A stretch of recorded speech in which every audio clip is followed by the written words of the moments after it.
Bismillahirrahmanirrahim.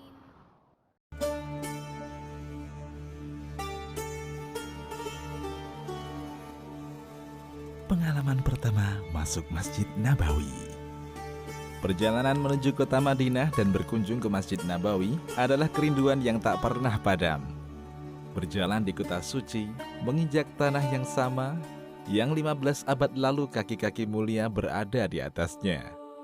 Ya, Rasulullah dan para sahabatnya hidup di sana satu generasi lamanya. Selalu ada pengalaman pertama untuk kemudian ingin mengulanginya. Demikian juga para sahabat merasakan pengalaman pertama mereka memasuki kota Madinah. Ada cerita menarik dari seorang sahabiat yang bernama Qailah binti Makhramah radhiyallahu anha tentang pengalaman pertamanya masuk Masjid Nabawi. Kisah ini diriwayatkan oleh At-Tabrani dalam Al-Mu'jam Al-Kabir dan juga Al-Bukhari dalam Adabul Mufrad. Qailah bercerita, "Aku datang menemui Rasulullah saat beliau sedang mengimami masyarakat di sholat subuh. Ia menyebutkan bahwa jamaah laki-laki hampir tak saling kenal karena keadaan yang masih gelap dan bintang-bintang masih bersinar di langit. Lalu aku memasuki masjid. Aku berbaris memasuki shaf, berdiri di samping laki-laki karena waktu itu aku baru saja memeluk Islam. Seorang laki-laki di sampingku bertanya, 'Kamu ini laki-laki atau perempuan?' Aku menjawab, 'Aku perempuan.' Sahabat laki-laki tersebut berkata, 'Sungguh, hampir saja engkau memfitnahku. Pergilah, sholatlah bersama para wanita.' Lalu kulihat barisan shaf perempuan di sisi dekat rumah-rumah istri Nabi. Saat masuk masjid tadi, aku tak menyadari adanya shaf tersebut.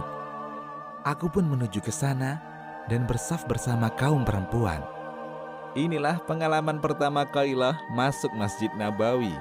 Ia masuk di saat hari masih gelap dan salah masuk barisan. Bagi Anda yang pernah berkunjung ke Masjid Nabawi, pastilah memiliki pengalaman pertama. Bisa saja pengalaman itu unik atau kagum dan haru, sama seperti kaum muslimin pada umumnya saat memasuki masjid yang mulia itu. Dari kisah ini, ada beberapa pelajaran yang bisa kita petik. Pertama, walaupun gelap dan dalam keadaan sholat, kita tahu kualitas sholat para sahabat. Mereka tetap khawatir dengan pengaruh yang diberikan seorang wanita.